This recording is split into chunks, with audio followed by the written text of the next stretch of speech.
तुम्हें मेरी आवाज आ रही है? अगर मेरी आवाज आ रही है तो जैसा मैंने कहा है तुम्हें करना होगा। मार दो उसे।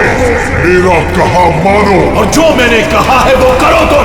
मार दो उसे। योर ऑनर, सारे गवाह और सबूत यही साबित कर रहे हैं कि खून प्रीतिका ने ही किए हैं। नहीं जज साहब, ये सब झूठ है। झूठ तो आप बोल रही हैं प्रीतिका जी, खून आप ही ने किए हैं।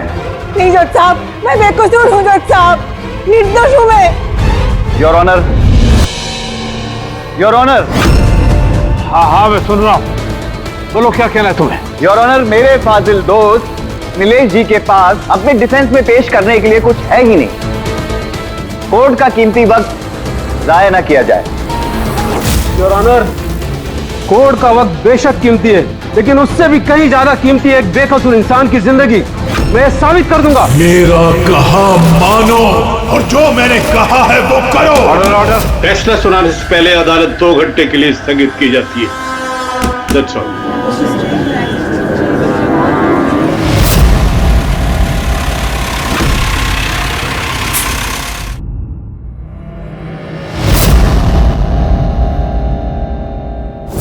श्रीकांत, तुम्हें उसे मारना होगा। तुम कर सकते हो ये।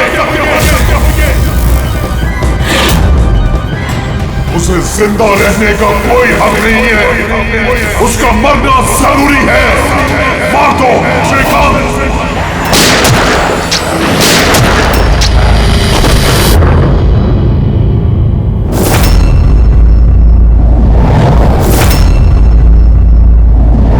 इन लोगों का कहना है कि प्रीतिका यहाँ पर थी जब जज श्रीकांत यहाँ पर आए और उन्होंने उस पर गोली चलाई। उसके बाद वो यहाँ पर आकर खुद को गोली मार दी। उस वक्त मतलब जब ये सब हो रहा था, उस वक्त यहाँ पर जो लोग थे वो कहाँ है? वो लोग कोर्ट रूम में।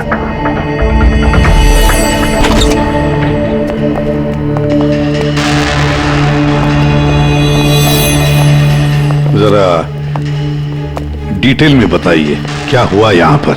सर, एक केस की सुनवाई चल रही थी। जज श्रीकांत जी की हालत कुछ ठीक नहीं लग रही थी। उन्होंने 2 घंटे का रिसेशन लिया और अचानक चेंबर में आए और उन्होंने अपने आप को और प्रीतिका को गोली मार दी। लेकिन वो गन तो रखते ही नहीं थे। उनके पास गन कहाँ से आई? ये तो हमें भी नहीं पता सर कि गन आई कहाँ से, लेकिन गन उनके पास थी जरूर सर। तो गन का इंतजाम पहले से कर रखा था। लगता है जज साहब ने पूरी प्लानिंग की थी कृतिका का खून करने की। लगता तो ऐसे ही है। वैसे जज साहब की इस केस में कोई पर्सनल इन्वॉल्वमेंट थी? नहीं सर, ऐसा तो कुछ भी नहीं था। कृतिका के साथ कोई व्यक्तिगत दुश्मनी? जज साहब तो बहुत ही सुलझे हुए इंसान थे सर। केस के हर एक पहलू पर बहुत ही बारीकी से गौर करते थे सर। मुझे पिछले कई दिनों से लग रहा था कि कुछ ना कुछ गलत जरूर है उनके साथ। मैम, क्या जज साहब की तबीयत ठीक नहीं थी? वो तो मुझे नहीं पता, लेकिन वहाँ उनको कुछ अजीब सी आवाजें सुनाई दे रही थी। वो सब हम एक बार। आ जाइए श्रीकांत, खाना लगा रही हूँ।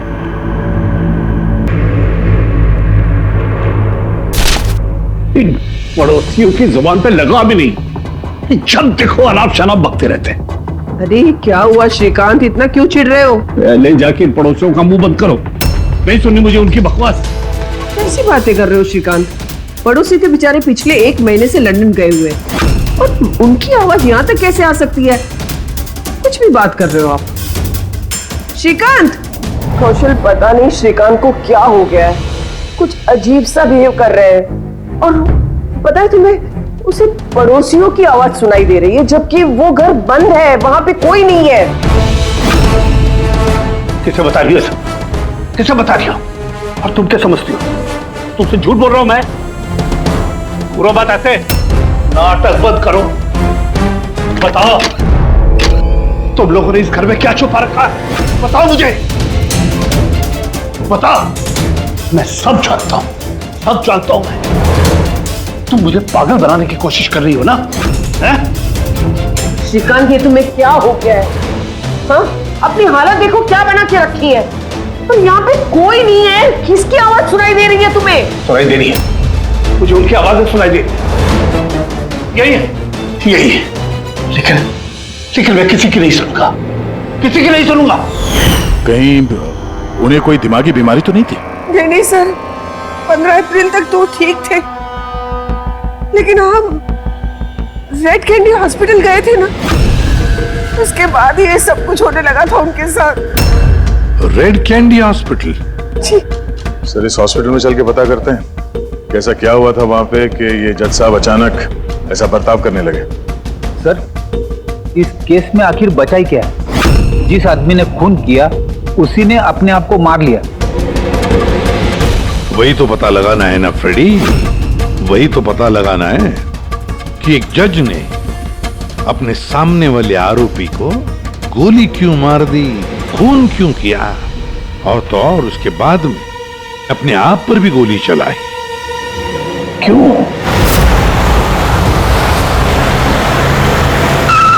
सर, हॉस्पिटल अथॉरिटी ने बताया कि जज श्रीकांत यहाँ पे साइकियाट्रिक ट्रीटमेंट के लिए नहीं बल्कि डेंटिस्ट से मिलने के लिए आए थे। कौन है डेंटिस्ट? कौन है? Sir, doctor Raman. Hello sir, बताइए मैं आपकी क्या मदद कर सकता हूँ? फिलहाल तो आप डॉक्टर रमन को बुलाइए और उनके असिस्टेंट को भी। डॉक्टर रमन, 15 अप्रैल को जज श्रीकांत आपसे मिलने आए थे ना यहाँ? जी हाँ सर, लेकिन सर उनकी मौत से मेरा क्या लेना देना, मुझसे सवाल क्यों? देखिए, हम बस ये जानना चाहते हैं, जब वो आपसे मिले थे तो वो दिमागी तौर से बीमार लग रहे थे? नो सर, मुझे तो ऐसा कुछ नहीं लगा। सर, उनको दिमाग की कोई बीमारी नहीं है और 9 साल से डॉक्टर रमन के पेशेंट है वो। 9 साल से? मतलब आप लोग उसके बारे में बहुत कुछ जानते होंगे। बहुत कुछ नहीं सर, सब कुछ। कुछ और क्या जानते हैं, जरा बता सकते हैं? सर, अभी बताने के लिए तो सिर्फ इतना ही है कि वो बहुत शॉर्ट टेम्पर्ड थे, बहुत जल्दी उन्हें गुस्सा आ जाता था, but he was not delusional. अगर उन्हें कोई दिमागी बीमारी नहीं थी तो फिर उन्हें वो आवाजें क्यों सुनाई दे रही थी? क्या हुआ क्या था उन्हें? पर सर, आप इसमें मेडिकल एक्सप्लेनेशन क्यों ढूंढ रहे हैं? हम लोग इतने मेडिकल एक्सप्लेनेशन क्यों ढूंढ रहे हैं? दया, कोई भी आम इंसान ऐसे ही अचानक से उठकर किसी पर गोली चलाता है, क्या ये नॉर्मल हो सकता है? नहीं, कुछ ना कुछ तो गड़बड़ जरूर है, कुछ तो हुआ है, पर क्या?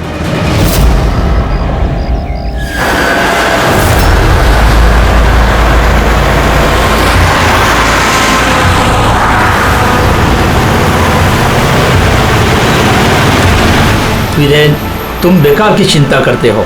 धनंजय की सिक्योरिटी टीम हमारे साथ है, हम सुरक्षित पहुंच जाएंगे।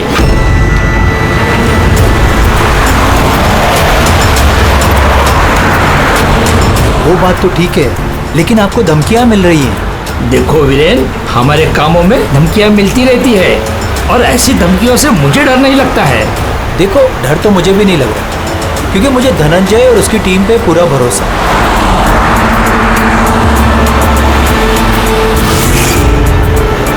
सर, हमने हॉल के 500 मीटर तक लोगों के जाने पर रोक लगा दी है और हर जगह सीसीटीवी से निगरानी की जा रही है। ये बहुत आसान है धनंजय, कायर मत बनो।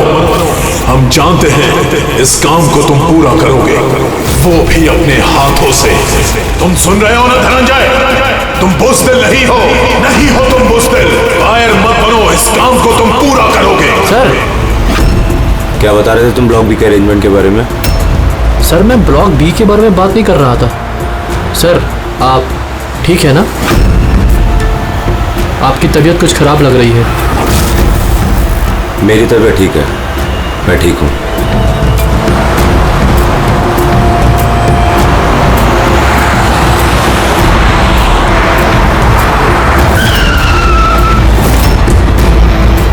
धनंजय, तुम्हें उसे मारना होगा, खत्म कर दो उसे। मार दो धनंजय, मार दो। गाड़ी रोको।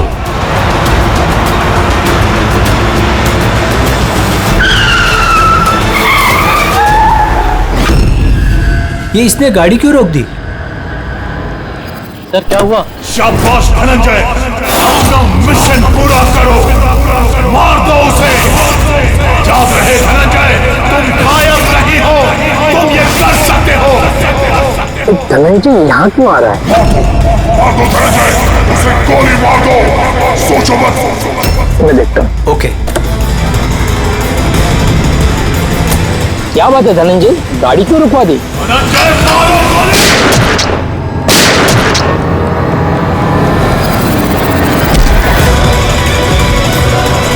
ओह माय गॉड! संजय जी, आपको क्या हो गया? धनंजय, ये क्या कर दिया तुमने?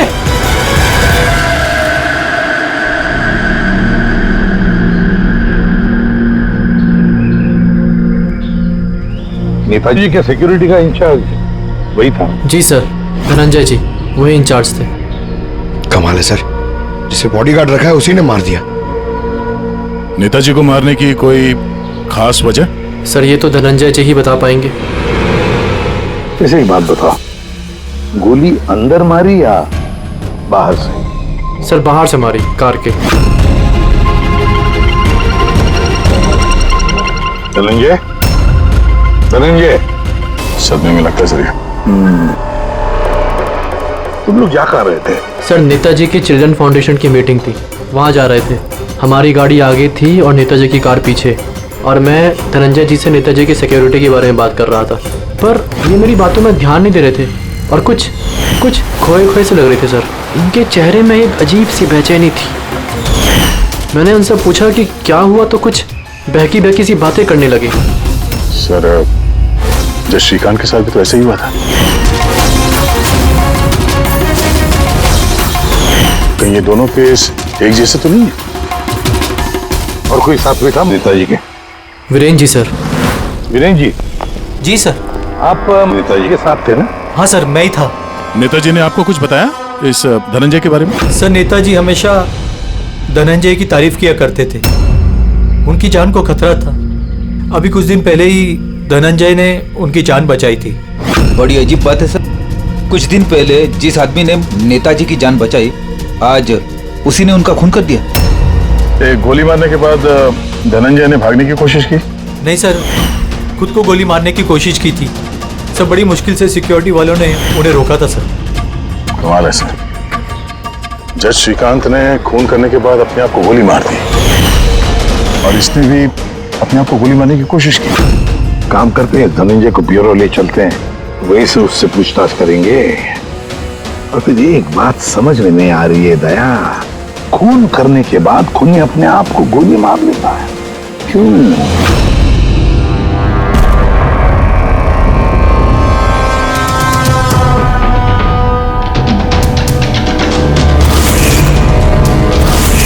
बस डॉक्टर बीना ये क्रिमिनल साइकोलॉजी में रिसर्च कर रही है। हाँ, इन्हीं दोनों केस के बारे में बता दिया? Yes boss.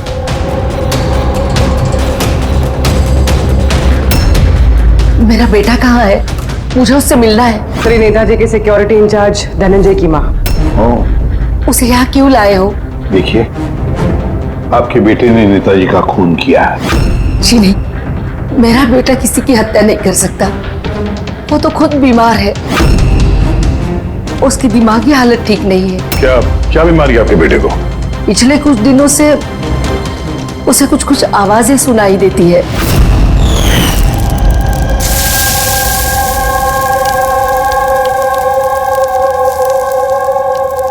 धनंजय, क्या बात है बेटा, बड़े परेशान लग रहे हो? ऑफिस में कोई प्रॉब्लम है क्या? कोई टेंशन? 2 दिनों से तुम मेरे साथ भी ठीक से बात नहीं कर रहे हो। कोई तो है यहाँ। सुनो ना, मैं तुम्हारी फेवरेट सब्जी बना रही हूँ, पालक की। इस घर में कोई तो है जो मुझसे बात कर रहा है। अरे मैं ही तो बड़बड़ा रही हूँ, दूसरा कौन बात करेगा घर में? कोई तो है हमारे अलावा इस घर में जो मुझसे बात कर रहा है। माँ, कोई तो है इस घर में हमारे अलावा। माँ, मुझे अजीब सी आवाजें सुनाई दे रही हैं, कोई मुझसे बात कर रहा है। हम दोनों के सिवा कोई नहीं है बेटा घर में।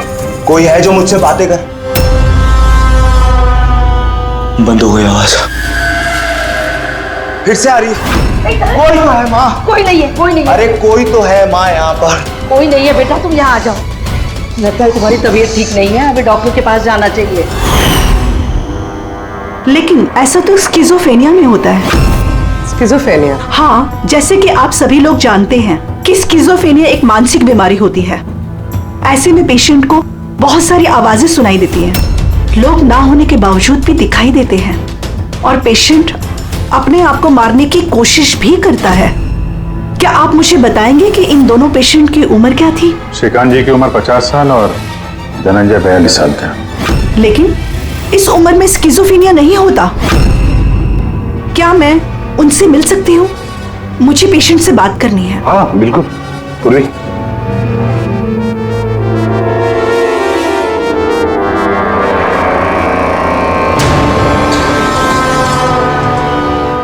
धनंजय, तुमने संजीत को क्यों मारा?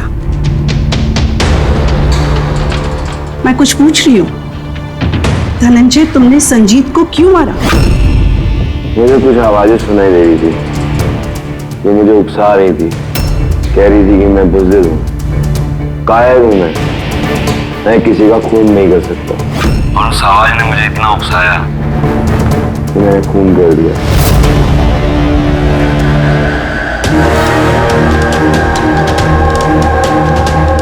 और ये तुम्हारा गाल? ये गाल क्यों सूजा हुआ है? मेरे दांत में इन्फेक्शन है। जज श्रीकांत, उनके दांत में भी इन्फेक्शन था सर। मेरे बेटे के भी दांत के इलाज के बाद ही उसकी तबीयत खराब रहने लगी। क्या? दांतों का इलाज करवाया उसके बाद में तबीयत खराब हो गई?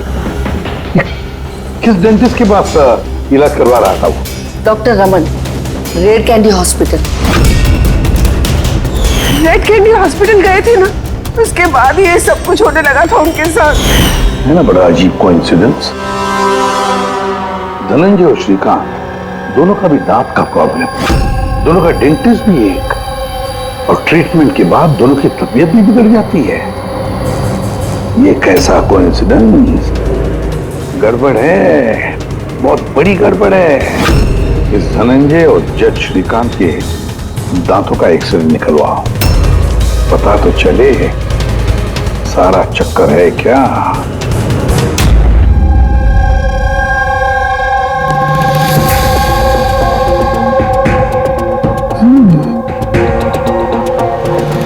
ये क्या हो सकता है? सर, ये देखिए। क्या? ये मार्क्स। हाँ यार, दांतों में ये क्या है? फॉरेन ऑब्जेक्ट जैसा। एग्जैक्टली, ऊपर से दोनों आदमियों के दांतों में।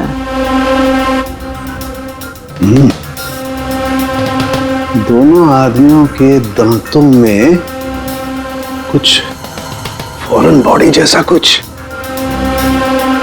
क्या हो सकता? तारिका, एक काम करो, एसीपी साहब को फोन कर दो, उन्हें बोल दो कि केस की जड़ मिल गई है।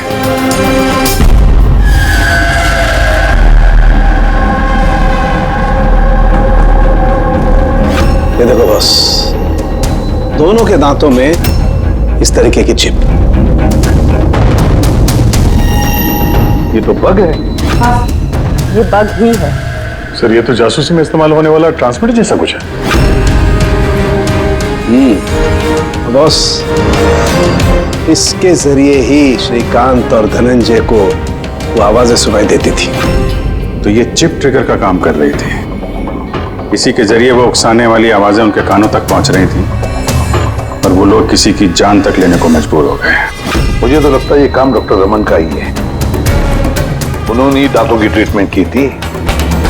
पूछताछ करनी पड़ेगी डॉक्टर रमन से, और एक एक्सपर्ट को भी बुलाओ। ट्रांसमीटर के बारे में पूरी जानकारी लेते हैं उससे। डॉक्टर रमन, दांत में ट्रांसमीटर लगाने का काम कब से शुरू कर दिया आपने? ट्रांसमीटर? हाँ, किस ट्रांसमीटर की बात कर रहे हैं आप सर? उसी ट्रांसमीटर की बात कर रहे हैं जो जज श्रीकांत और सिक्योरिटी ऑफिसर धनंजय के दांत में फिट किया गया था। देखिए, मेरा यकीन कीजिए, मैंने कोई ट्रांसमीटर नहीं लगाया है। ये क्या बकवास कर रहे हैं आप? डॉक्टर साहब, दांतों में ट्रांसमीटर क्यों लगवाएंगे? सर, आप हमारे हॉस्पिटल को बर्बाद करने पे तुले हैं।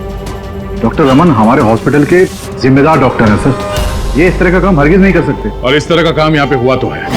हमें श्रीकांत और धनंजय के दांत से ये ट्रांसमीटर मिला है, और इन्हीं ट्रांसमीटर्स की वजह से वो दोनों भी स्किज़ोफ्रेनिक बन गए। सर वो दोनों मेरे बहुत पुराने पेशेंट हैं। श्रीकांत 9 साल और धनंजय 2 साल। सर भला मैं अपने पेशेंट के साथ ऐसा क्यों करूं? ये तो आप बताइए ना, क्यों लगाया ट्रांसमीटर? मेरा यकीन कीजिए, मैंने कोई ट्रांसमीटर नहीं लगाया। क्योंकि डॉक्टर रमन के पास ट्रांसमीटर बनाने और उससे मोलार इम्प्लांट्स की ट्रेनिंग ही नहीं है। ये सिर्फ डॉक्टर हैं, दांतों के अच्छे डॉक्टर। और सर हम यहाँ पे दांत लगाते हैं, बनाते नहीं। दांत तो बाहर से ऑर्डर देने पे आता है। कहाँ से ऑर्डर करते हैं आप ये दांत? डेंजा बायोकेयर। डेंजा बायोकेयर। रेडी पंकज, डॉक्टर रमन की चेम्बर्स अच्छी तरह से चेक करो, एक एक कोना छान मारो। और कितने लोगों के दांत इम्प्लांट किए हैं? जी लगभग 20 लोगों का। अच्छा, तुम सभी लोगों के नाम और पता चाहिए हमें। दया सर, हो सकता है इन 20 लोगों की जान को खतरा हो।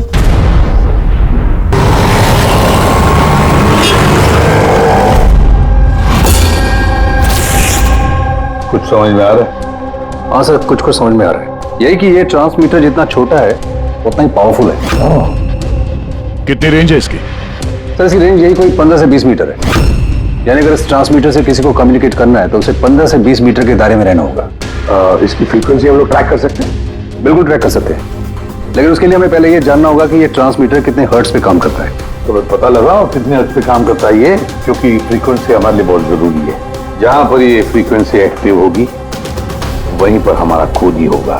ठीक है सर, आप थोड़ा सा वक्त दे दीजिए, मैं जल्दी पता लगाने की कोशिश करता हूँ। ठीक है। ये कहानी आके रुक जाती डॉक्टर रमन के नाम पर। सारा का सारा शब्द डॉक्टर रमन पे ही है। लेकिन सर वो अपने पुराने पेशेंट का खून क्यों करेगा?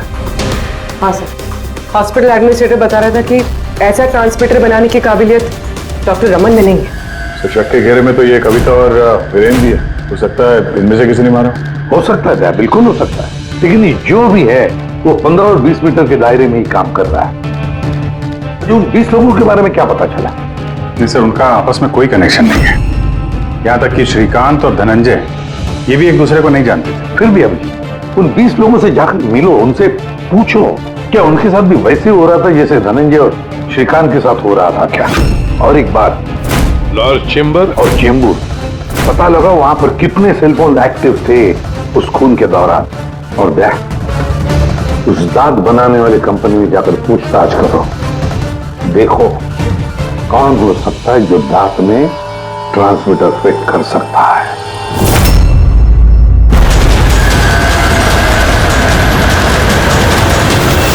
विनय आपका ही नाम है? जी हाँ, मेरा ही नाम है। सॉरी मैंने आपको पहचाना नहीं। हम CID से। सर मुझसे कोई गलती हुई क्या? नहीं, अब गलती नहीं हुई। एक्चुअली एक केस के सिलसिले में हम कुछ पूछताछ करने आए हैं। आपके दांतों में कुछ प्रॉब्लम थी ना? हाँ। ये इलाज कहाँ कराया था आपने? रेड किडी हॉस्पिटल। इलाज के बाद से कोई कुछ तकलीफ हुई है? I mean, कुछ अजीब अजीब आवाजें सुनाई देती हों, या जैसे कोई ऑर्डर दे रहा है कुछ करने के लिए? नहीं, ऐसा तो कुछ नहीं हुआ, लेकिन 1-2 बार दर्द हुआ था। वो तो नॉर्मल है, दांत लगवाएंगे तो थोड़ा बहुत दर्द तो होगा ही। ठीक है, अगर ऐसी कोई तकलीफ हो तो फौरन हमें बताइएगा।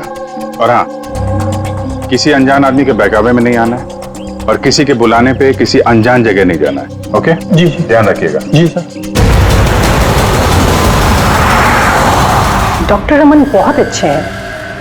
दांत लगाने के बाद से मुझे जरा सी भी तकलीफ नहीं है। आपको कोई आवाजें सुनाई दे रही? क्या मतलब है इसका? नहीं, जिन जिन लोगों को भी डॉक्टर रमन ने दांत लगाए हैं उनमें से कुछ लोगों को अजीब सी आवाजें सुनाई दे रही हैं। नहीं, मेरे साथ तो ऐसा कुछ भी नहीं हुआ है। अच्छा, अगर ऐसा कुछ भी हो आपके साथ तो आप हमें प्लीज इन्फॉर्म करिएगा। या श्योर। आप लोग यहाँ पे दांत बनाते हो या मिनिएचर ट्रांसमीटर? क्या मतलब सर? मतलब ये कि यहाँ पे दांतों में ट्रांसमीटर फिट किए जाते हैं, खून करने की साजिश रची जाती है यहाँ पे। नहीं सर, आप लोगों को गलतफहमी हो गई है। हम इस तरह के इलीगल काम नहीं करते हैं। इलीगल काम हुआ है यहाँ पे। ये देखिए, रेड कैंडी हॉस्पिटल में आप लोगों ने दांत भेजे थे ना? जी हाँ मैडम। उसके अंदर ट्रांसमीटर फिट किए गए थे। जज श्रीकांत और सिक्योरिटी ऑफिसर धनंजय, उनके दांत यहीं पे बने थे ना?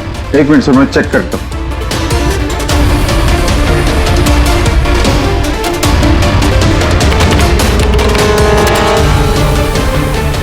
हाँ सर, दांत तो यही बने हैं, लेकिन अगर वो हमारी एम्प्लॉय रूपाली होती जिसने ये दांत बनाए हैं तो सच्चाई पता चल जाती।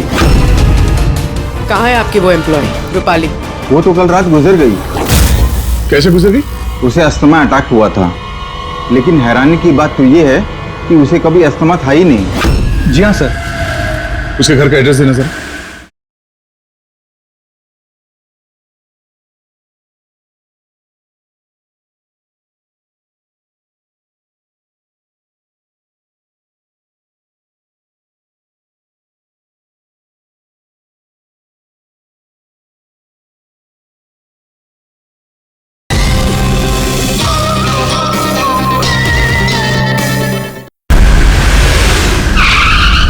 दांत कब लगवाया आपने? सर 2 महीने हो गए। कोई प्रॉब्लम हुई आपको? नहीं, कोई प्रॉब्लम नहीं सर, जब से दांत लगाया सब ठीक है सर।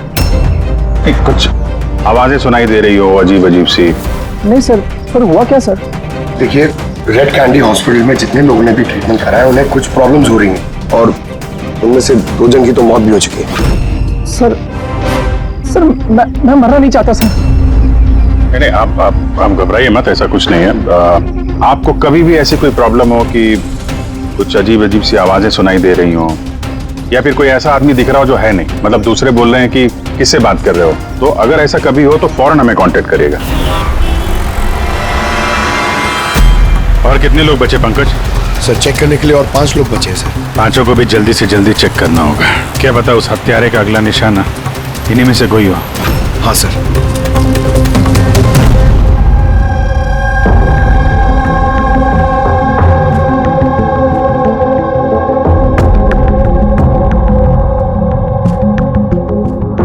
हाँ भाई, पता चला कि नहीं कुछ?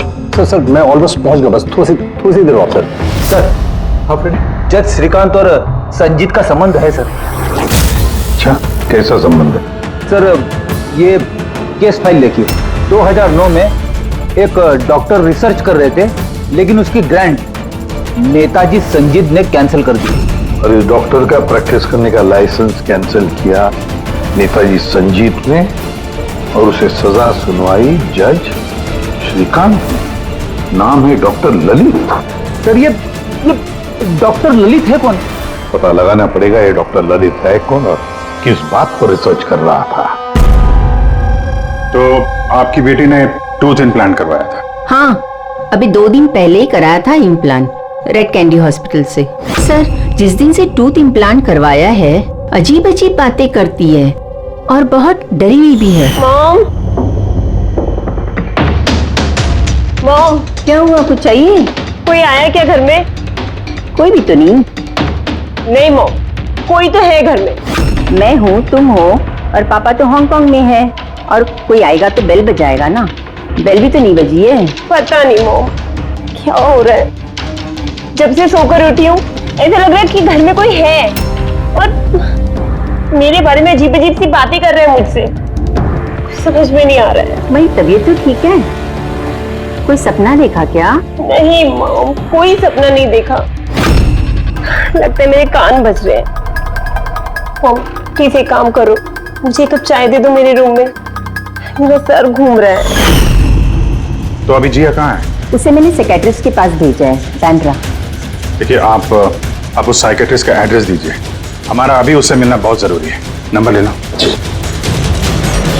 जिया, आज तुम्हें वो काम खत्म करना है। तुम्हें उसे किसी भी हालत में मारना है। जिंदा मत छोड़ना उसे, मार दो उसे।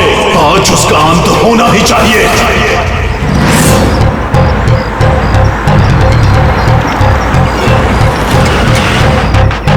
कहाँ जाएंगे मैडम? जेके मार्केट। उसे कहो तुम्हें जेके मार्केट जाना है। मैंने कहा मैडम कहाँ जाएंगे? जेके मार्केट। जी बैठिए।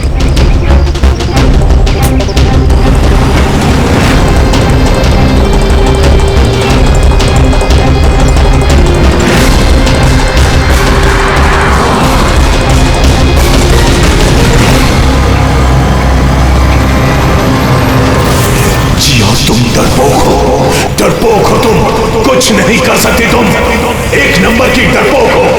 चुप, मैं डरपोक नहीं हूँ और मैं किसी को नहीं मार सकती। मैडम आपने मुझसे कुछ कहा? हाँ अब नहीं नहीं, मैंने कुछ नहीं कहा। नहीं, कुछ नहीं कहा मैंने। मैं कहाँ बात कर रही हूँ?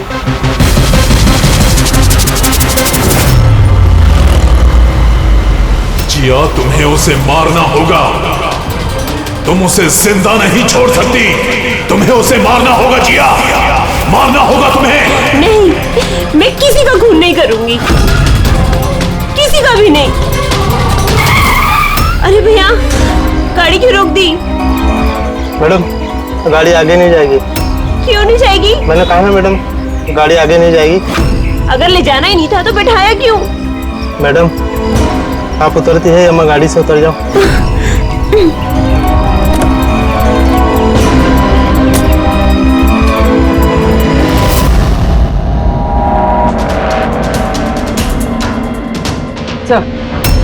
सर, वॉचमैन और पड़ोसी बता रहे थे कि रूपाली यहाँ 3 महीने पहले शिफ्ट हुई थी और अकेली रहती। फिर चेक करते हैं अच्छी तरह से।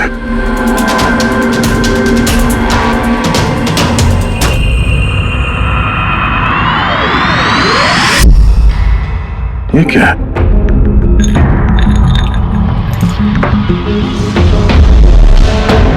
इतने सारे एयर ट्रांसमिटर्स।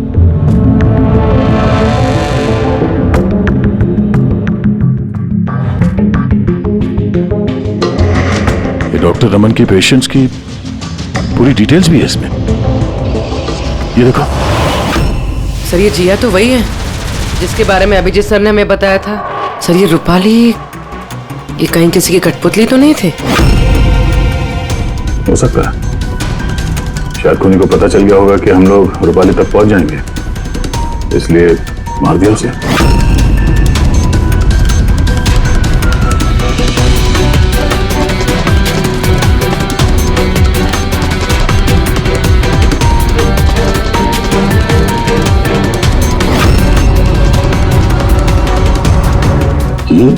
ये नेताजी, संजीत, वीरेन और जिया, इन तीनों के चेहरे पे रेड सर्कल। नेताजी के चेहरे पे क्रॉस मारा हुआ। नेताजी तो मारे गए, अब बचे ये वीरेन और ये जिया। मतलब अगला नंबर इनका है।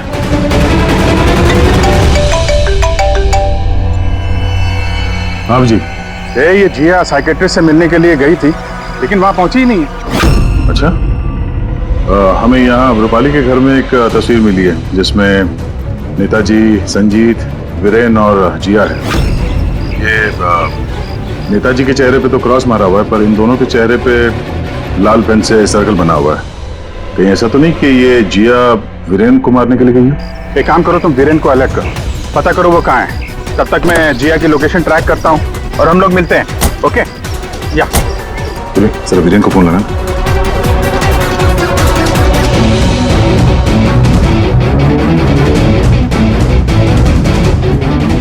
सर, वीरेन का फोन तो बंद है। मिल गया। हाँ सर, ये ट्रांसमीटर 1.8 मेगाहर्ट्ज से 2 मेगाहर्ट्ज के बीच में काम करता है।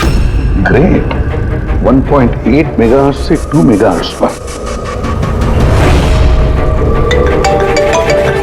हाँ सर। मेरी बात ध्यान से सुन लो। हाँ, पहले तो फ्रेडी ने कमाल कर दिया है। हाँ, रिसर्च करके ऐसा नाम निकाला है जिसका कनेक्शन इस नेताजी संजीत और जज श्रीकांत के साथ है। उस आदमी का नाम है डॉक्टर ललित। हाँ, डॉक्टर ललित। यस, मुझे तो ये डॉक्टर ललित बहुत गड़बड़ लग रहा है दया। मुझे तो उसी पे शक होने लगा है, क्योंकि डॉक्टर ललित का कुछ साल पहले इस नेताजी संजीत ने प्रैक्टिस करने का लाइसेंस कैंसिल कर दिया था और फिर इस डॉक्टर ललित को जज श्रीकांत ने सजा सुनवाई। और हुआ क्या? पहले खून हुआ जज श्रीकांत का और फिर उसके बाद में नेताजी संजीत मारा गया। ये खून कौन कर सकता है? ये डॉक्टर ललित ही कर सकता है। उसी का कनेक्शन है इन दोनों के साथ। बस अब डॉक्टर ललित जिस फ्रीक्वेंसी पर ऑपरेट करता है वो फ्रीक्वेंसी भी पता चल गई। हाँ, टेक्नो एक्सपर्ट ने ये बता दिया है, 1.8 मेगाहर्ट्ज से लेके 2 मेगाहर्ट्ज तक।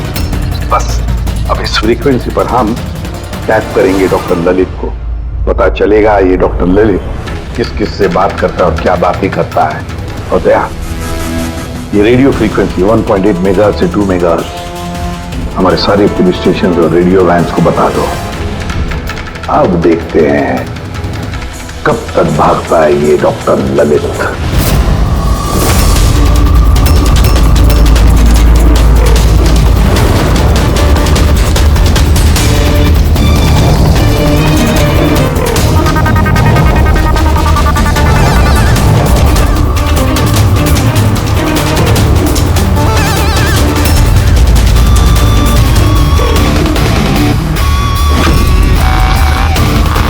इस फ्रीक्वेंसी पे कोई हरकत नजर नहीं आ रही। जब भी बोलेगा पकड़ा जाएगा।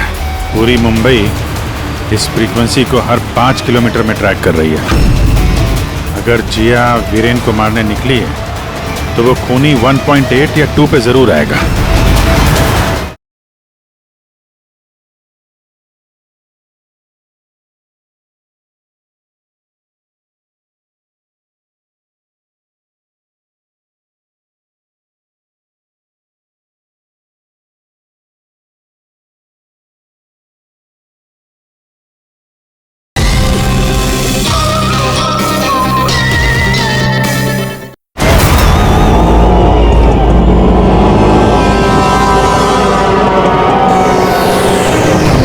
जिया, अपने काम को अंजाम दो।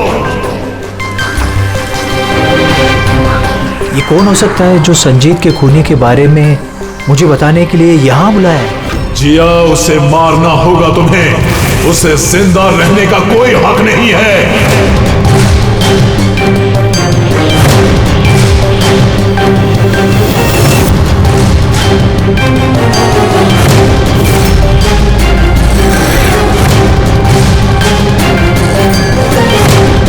ज्यादा सोचो मत, मार दो जिया, उसे मार दो। उसे जिंदा रहने का कोई हक नहीं है। उसकी तरफ देखो, पहचानो उसे, वो तुम्हारे सामने है। Kill him। उसे जिंदा रहने का कोई हक नहीं। उसी की आवाज है। फ्रीक्वेंसी लोकेट करो। देखो, अपनी बैग से गन निकालो।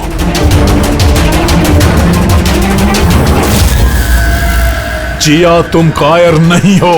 Shoot him, shoot him. Location क्या बता रहा है? सर, जेडी मार्केट मरोल दिखा रहा है।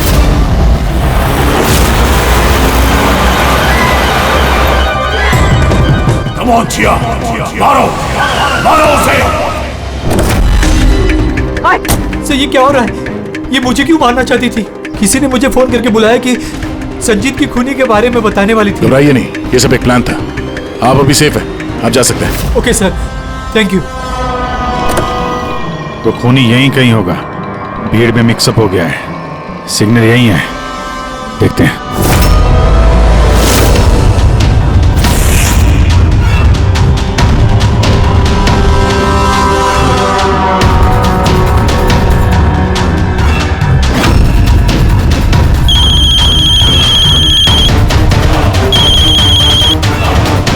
हेलो, अभिजीत बोल रहा हूँ। कभी हमसे भी मिल लिया करो। अरे इधर उधर क्या देख रहा है? तेरे पीछे हूँ। डॉक्टर ललित,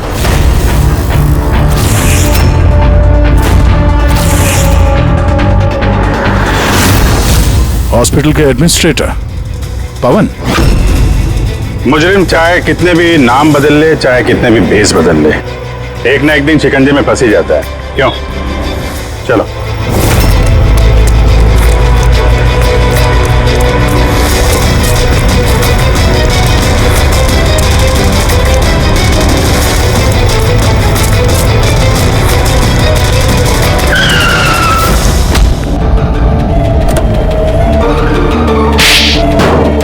जज श्रीकांत और नेताजी संजीत, इन लोगों का खून क्यों करवाया तुमने? से बदला लेना चाहता था। बदला? लोगों ने मेरी जिंदगी बर्बाद कर दी थी। कैसा बदला? मैं एक होनहार डॉक्टर हूं। मैं स्किज़ोफ्रेनिया नाम की बीमारी पर उसके ट्रीटमेंट के लिए एक्सपेरिमेंट कर रहा था, वो भी वर्थलेस लोगों पर। मेरी असिस्टेंट जिया ने एचओडी वीरेन को कंप्लेन कर दी और एचओडी वीरेन ने नेताजी संजीत से मेरी ऑफिशियल कंप्लेन कर दी। और नेताजी संजीत ने तुम्हारा ये एक्सपेरिमेंट रुकवा दिया? हाँ, मेरा प्रोजेक्ट बीच में ही रुक गया। तो फिर जेल किस लिए गए थे तुम? मेरी लापरवाही की वजह से एक आदमी की मौत हो गई थी। जज श्रीकांत ने मुझे बिना कुछ सोचे समझे 10 साल की सजा दे दी, मेरे डॉक्टर होने का रुतबा छीन गया मुझसे। तो इन लोगों को मार के अपना खोया हुआ रुतबा हासिल कर रहे थे तुम। रमन और रूपाली, इन दोनों का क्या इन्वॉल्वमेंट था? जेल से बाहर आने के बाद मैंने अपने दुश्मनों को ट्रैक करना शुरू कर दिया। मैं उनके अंदर एक डिवाइस फिट करना चाहता था जिससे उनको कुछ पता ना लगे। डॉक्टर रमन और रूपाली मेरी इसमें मदद कर रहे थे। उन लोगों ने कैसी मदद की? जब श्रीकांत और जिया को दांतों में प्रॉब्लम थी, वो अपने चेकअप के लिए डॉक्टर रमन के क्लिनिक पे जाते थे। नेताजी संजीत के दांतों में कोई प्रॉब्लम नहीं थी, बल्कि उनके बॉडीगार्ड धनंजय को दांतों में प्रॉब्लम थी। मैंने उसे फ्री डेंटल चेकअप का लालच दिया और डॉक्टर रमन के क्लिनिक पे भेज दिया। डॉक्टर रमन ने उन्हें नया दांत लगाने की सलाह दी और मेरे कहने पे रूपाली ने उनके दांतों में डिवाइस फिट कर दिया। और रूपाली सब करने के लिए मान गई? हाँ, क्योंकि मैं रूपाली से प्यार करता था। हम दोनों ने मिलकर एक डेंटल क्लिनिक खोला था। रूपाली इस काम में मेरी मदद कर रही थी। तो फिर उसका खून क्यों किया तुमने? क्योंकि जब श्रीकांत और नेताजी के मरने से आप उस तक पहुंच जाते और वो मेरा नाम ले देती, इसलिए मैंने उसे हमेशा हमेशा के लिए चुप करा दिया। फिर बदला लेने के लिए क्या कुछ नहीं किया तुमने? इतनी सफाई से खून किए तो फायदा क्या हुआ? आखिर में पकड़े गए ना? मेरा मिशन किसी को मारना नहीं था सर, मैं बस अपने आप को जीनियस साबित करना चाहता था। मैं चलते फिरते इंसानों को हथियार बना सकता था। अगर यही दिमाग किसी अच्छे काम में लगाते तो आज मुजरिम नहीं बनते और जिंदगी भर जेल की सलाखों के पीछे सड़ते नहीं।